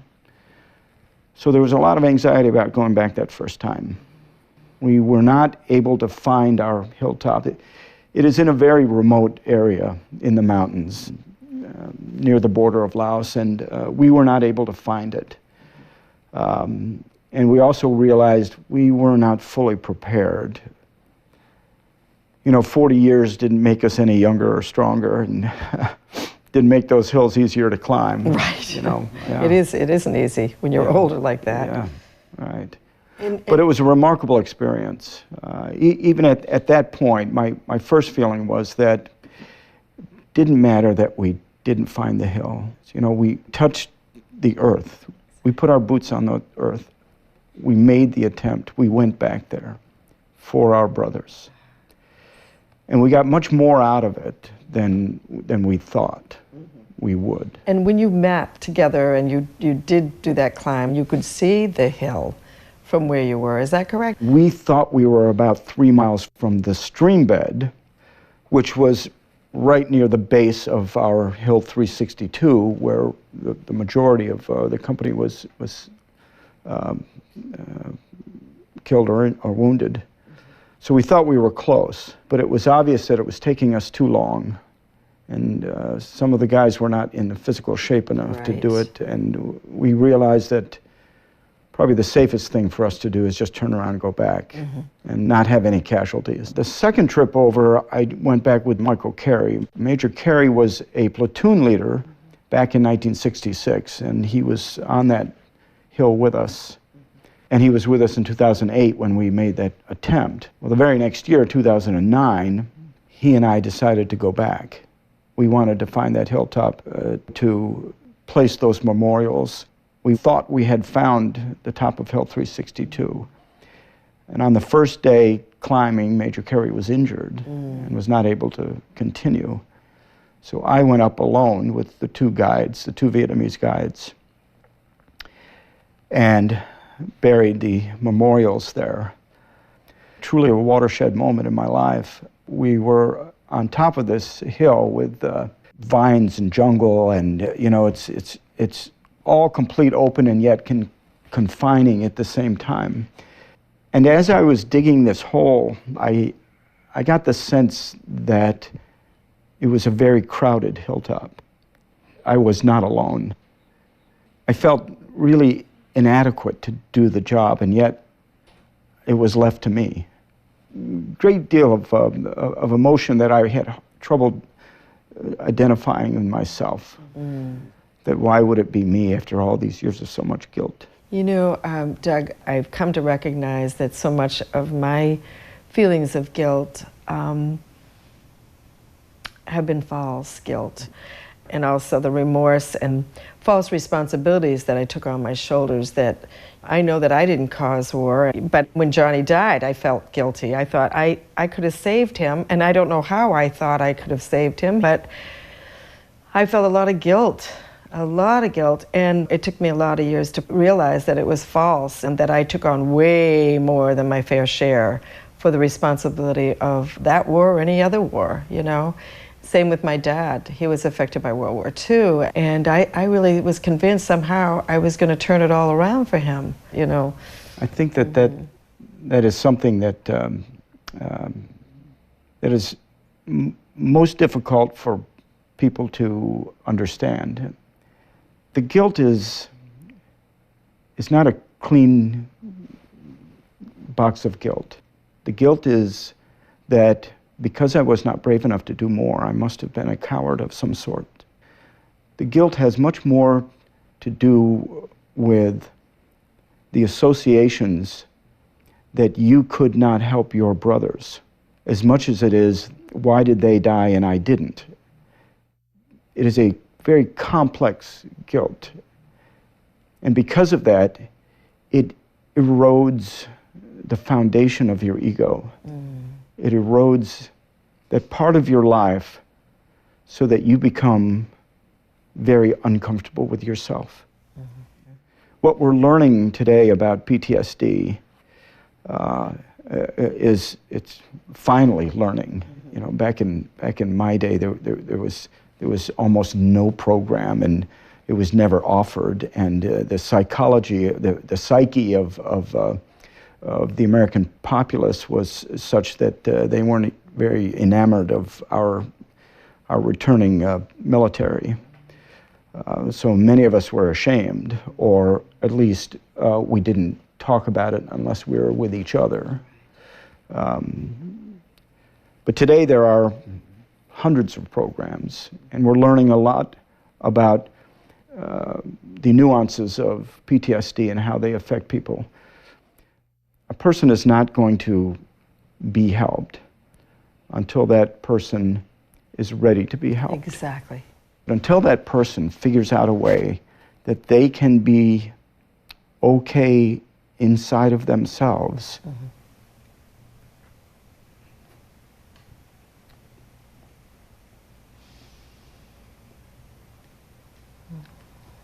it's okay. To admit they need help, to become weak enough to say, I need help, nothing's going to happen. And that is the hard part. You take a soldier, a Marine, a sailor, an Air Force person who is trained to go to war, trained to be tough. And the only thing that's going to save him or her afterwards is to admit to weakness. But I feel that in admitting the weakness, that it takes a tremendous amount of strength. Of course. I was naive enough that for the longest time I didn't know why I was kind of screwed up. I didn't know why I was disenfranchised from society. I didn't know why I was a loner. But part of me was okay with that because I just began to figure out, well, that's who I am. Instead of realizing that I was disenfranchised because of some certain things, and I didn't need to be, you have to realize what the situation is before you can do something about it. I think that for the troops returning from war today, they have many more resources if they're willing to take them. It seemed to me that they didn't either understand or they didn't make the efforts like they did when they came back this time. And I think that a lot of the Vietnam vets were very helpful to some of those young men returning. Yeah. You know. And, Can I tell you a story? Sure. My wife had saved a clipping from a newspaper about a young Marine who was in the same battalion I was in 2 generations, or a generation later, 2 decades later. And he had made a video, a documentary, about the 25 guys in his battalion who were killed in Afghanistan. And so I called him. I viewed his documentary and I called him. We had a long talk and we slowly but surely started to become friends. And he only lived about 150 miles from me. So he came to Detroit, we went to a Tigers game together, and we sat up a couple of nights late until the night talking. And he has said to me recently that I don't know what I would have done without a mentor. He has said to many of his people, if you find a Vietnam vet, embrace him. I love hearing that. When the soldier that got sick and had to go to the hospital, can you tell that story to us? All right. So this Marine, we landed in Hanoi, and the second day we were there, he knocked on my hotel door about 10 o'clock at night, and I could tell by his color something was wrong with him. And he said, "Doc, I'm in pain. I can't take it anymore." He said it felt like kidney stones, and he's had a history of them. So he and I got into a taxi, and we went to the French hospital of Hanoi.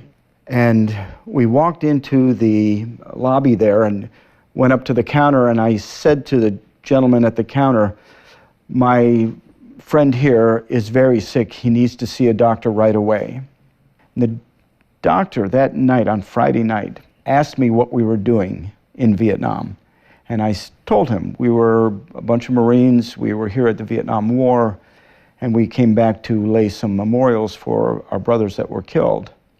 He looked me dead in the eye and said, "If you were in the war, you get priority, top priority right now.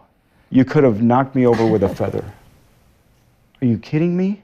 In Hanoi, where we, in a space of 10 days over Christmas in whatever year it was, dropped 20,000 tons of bombs on these people. And as an American Marine, to go back there and say, if you were in the war, you get top priority right now. I didn't understand that. And something, on my way back home, I realized that that kind of human compassion is their strength. We keep going back and back and back, but our plan is to go back to a battle site that is as remote as can be found, and lay some memorials, not just for those Marines who were killed on that hill. I want to lay those memorials for all of the Vietnamese that we killed. There was an awful lot of them. I want to lay, excuse me. Sorry. I want to lay that memorial for the tragedy of war, for what we do to each other, and for the war that happens inside of us when that war is finished. It is a war that takes a lifetime. I'm so very lucky that I was able to survive the war. But I think I'm even luckier that I've been able to survive these 5 decades after that war without killing myself in one way or another, trying to escape that first war. I'm not sure we'll ever be able to end wars. We are human animals, and we are subject to territorialism, to unreasonable, irrational thought. What we need to do is to find a way to recover those people that we asked to prosecute those wars. I believe that our purpose here on earth is to make other people. That's what we're here for, to make other people. Our jobs and what we do and are just the things we use to occupy our lives while we go about making other people. And the juxtaposition of that is that we also create this situation that we take lives. As incongruent as it may seem, we take lives and we make lives. For me, what I want to do is I want to reach out for those people who are struggling, for those people who are lost, for those people who feel like there is no out. There is an out. There is a way to accept yourself, because that's where it has to start with. It has to start with accepting yourself. And that's the hardest step. Because once you accept yourself and all of your frailties, then you can begin to accept other people's acceptance of you. When you did come back, Doug, you went on to college, didn't you? You went. Well, I tried to go to school when I first came back, and I just could not concentrate on my studies. What I realized was that what happens with PTSD, or at least with my experience with PTSD, is that it's insidious. When I first came back, I wasn't feeling what I felt later. I began to get more and more and more uncomfortable with myself as the months and years went on. There was a period of perhaps decompression from the war itself. And then trying to fit back into civilian life, trying to become a regular person, became more difficult and more difficult. Because I was supposed to be normal again. But I'm sorry, I'm not normal. I'm not ever going to be normal. And that's the difficult part. Because when you begin to realize that you're not normal, something inside of you is broken. You begin to feel lost. And the only people who you are safe with are your brothers that you were there with. Those are the only people you feel safe with. Thank God there's a foundation of safety with your brothers, and that's beautiful, because they're the ones that understand it more than perhaps anybody could. Nobody could understand it like you guys.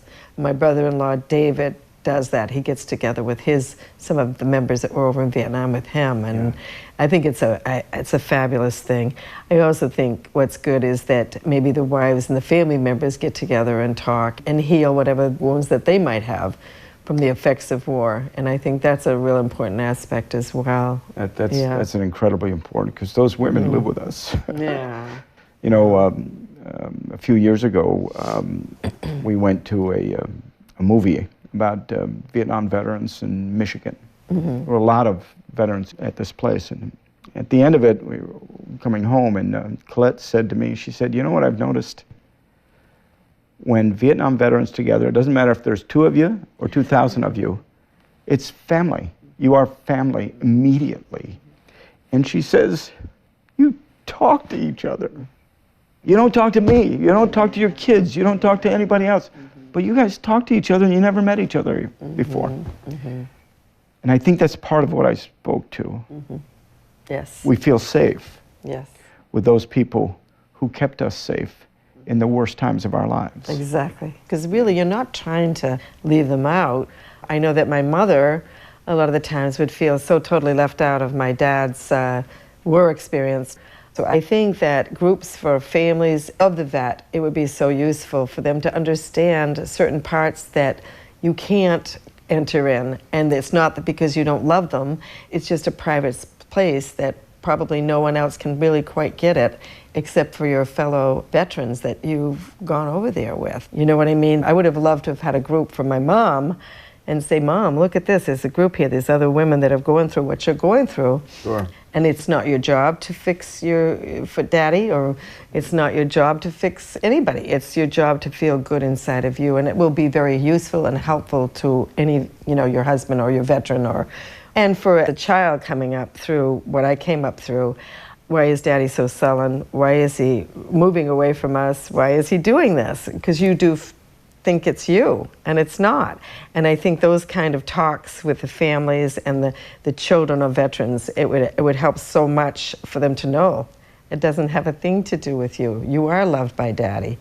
It's just that there's a place in him that needs to have time to heal some of the pains of war. I think that's exactly true, because just because they can't understand what that dark place is doesn't mean that they can't understand that it exists. Thank God that there are groups now, like you're talking about, like I'm talking about, out there where they can go and have help. And I think as the family, heals and not takes that on, it's very helpful to the veteran. Sure. The problem is in recognizing it. Exactly. And getting to that point. That's it. And I think that's part of it. I think the first step, like you say, Doug, is the recognition. What I had thought of before was that today we have lots of programs to help vets, if and when they're willing. Today is different than in my day in many ways. And today we have an all-volunteer force. And because of that, we have a limited number. And because of that, they rotate back over and over and over again. And the cumulative stress of repeated tours of duty has to be incredibly difficult for those people. Of course, every conflict is different in its own unique way, but the brutality of war is unchanging. And it's that brutality that is so difficult to keep inside of you. One of the things that I did back then, when people asked me about Vietnam, I made a contract with them. And I said, I will tell you about my experiences in Vietnam. However, when I start shaking, when I start crying, when it looks like I'm losing control of myself, you do not get to stop me. Right. You have to hear the whole thing. Right. For me, this wasn't a deep thought process, an intellectual process that I went through that as a way to heal. Somehow, retelling was actually therapeutic for me, unbeknownst to me. I didn't realize until recently how many ghosts I put to rest in my returns to Vietnam. How many ghosts I put to rest in writing that book. What I began to realize is that thing inside of you, that PTSD thing, that you can't hear it, you can't feel it, you can't touch it, there's no laboratory work that can prove it. That thing that is so personal, so private, so difficult, that you are so afraid of all your life. If you're willing to stick your hands in there and pull it out and get a little bloody, you can deal with it. You have to turn around and embrace it. You have to understand it's part of you. You have to understand it'll never leave you. And you have to love it.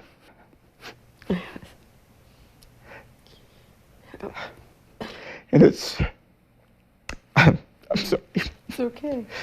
It's the hardest love on the planet. Yeah. You have to love something that you hate, but you have to love it because it's part of you and it's going to be permanent. And once you are able to do that, you begin to accept yourself as an okay person. And that's a pretty magical moment. I know it. I can only speak for myself. Mm-hmm. I would have gladly given up my life on that hill in exchange for being rid of the monster that has ridden on my heart in the last 50 years. And I would gladly do that to protect my brothers who did that for me. Mm. I don't mean to say by any means that I am healed, but I think I'm almost at a spot where I can say I welcome them into my grave with me, because they are part of me. Like I've asked other people, but I've asked them like this: if you were president for the day, what would you want to say to the public? I don't want to ask that. Please don't. I won't. I won't.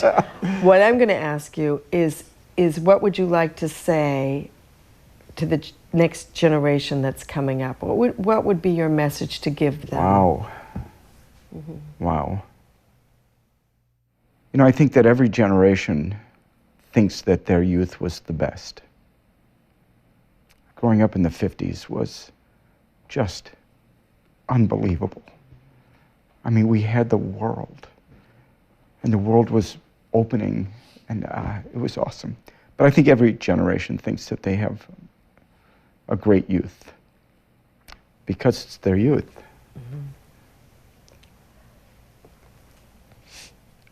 I see us becoming disconnected, somehow losing the little things that kept us connected as people in a way that we recognized each other. Not just the fact that the kids have got their face in a cell phone constantly, but that's part of it. When we call someplace, we don't talk to a person anymore, we talk to a computer, but that's part of it. We have a dispassionate connection with each other. What I would say to them is that remember, we really are on this earth for a very short time. And everyone's story is different. I don't care if you've been in a war or not been in a war. In every life there is some difficulty, some pain. We used to have phone booths. And the phone booth was made for an average person. But someone who is 7'2", who has not a care in the world, wouldn't be able to fit in that phone booth to make a phone call. And a dwarf would have the same problem. We all have our difficulties fitting into life for whatever reason. And I believe we've lost the civility to understand that about each other. Perhaps not lost it, but I'm seeing it fade. I'm seeing it go away. And damn it, it was fading in me. And now that I'm older, I'm beginning to recognize that.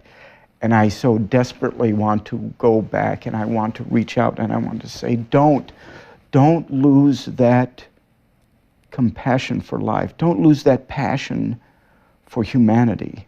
Don't lose that. Don't get away from that.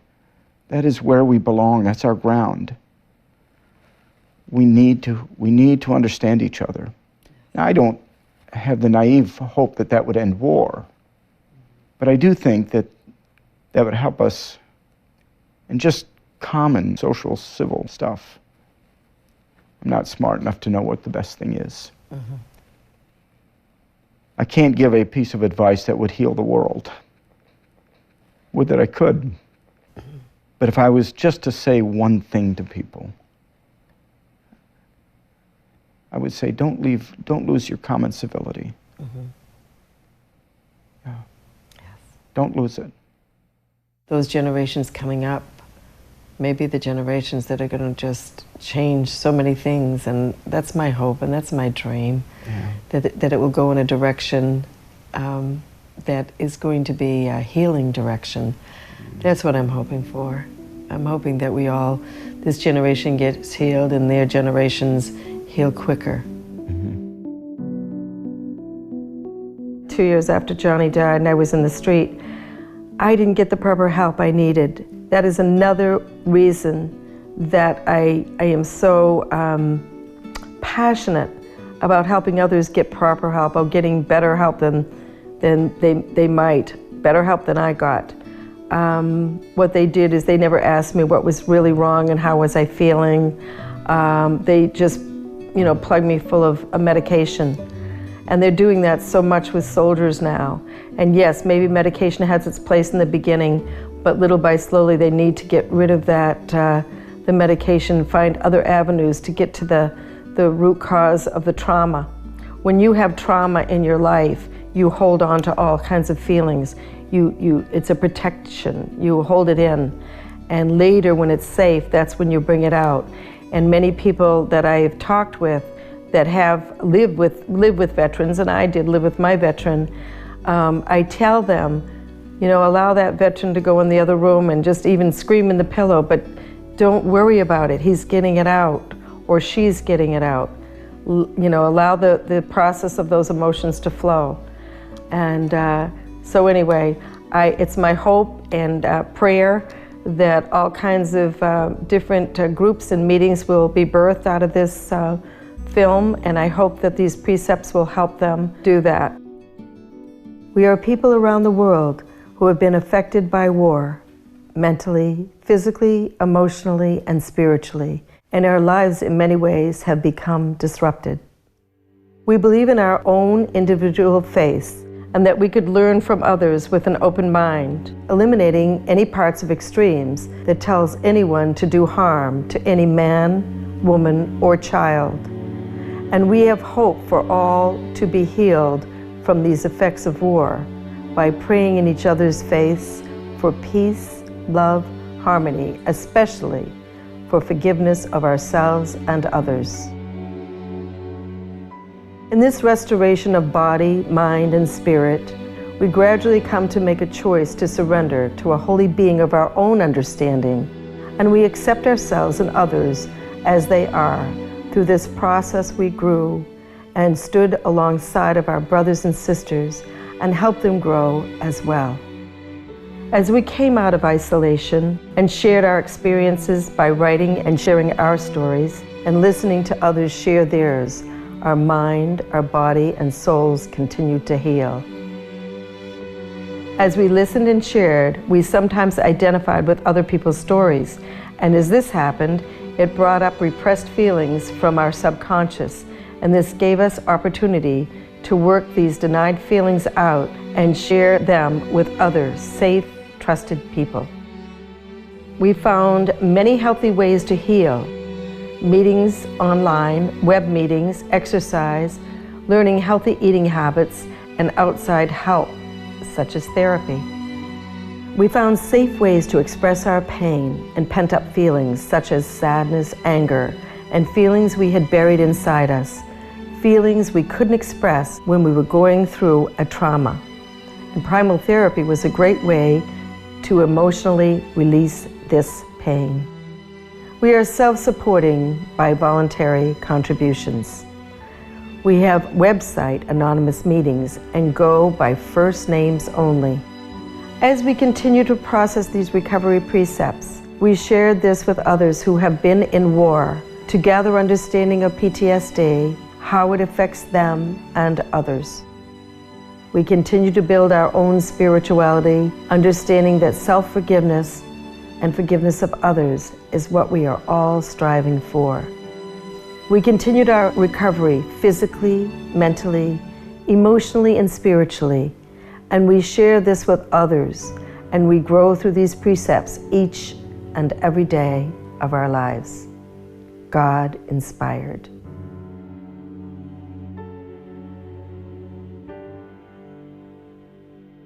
What did they really say Jesus, Mohammed, Gandhi, Abraham? Not some evil plan. The radicals are out to trick you. They lie about what the religions really said to confuse you and make you dead.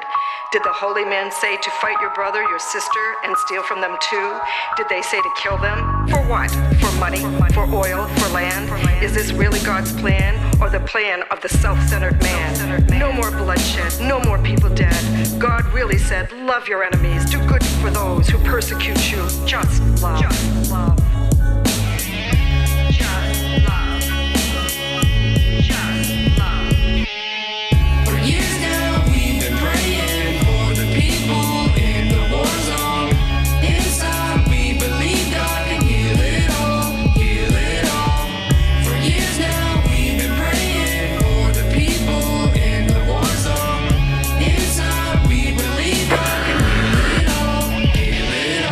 Said, let he without sin cast the first stone. So I keep all my rocks in my pocket. With so much hunger and starvation in this world, shouldn't this be the topic? Buddha said, peace comes from within, never seek it without. My answer is, show me the route. Too many leaders and not enough scouts. Gandhi said, hate the sin, love the sinner. I invite you to dinner. Moses said, I have become an alien in a foreign land. Now I understand. We all read from the same good book. We all trying to go to the same good place. Look, every religion is all the same. We all human, but sometimes the things we do is so inhumane. We need to get our act together right now and hurry up before Jesus come back down. For years now we've been praying.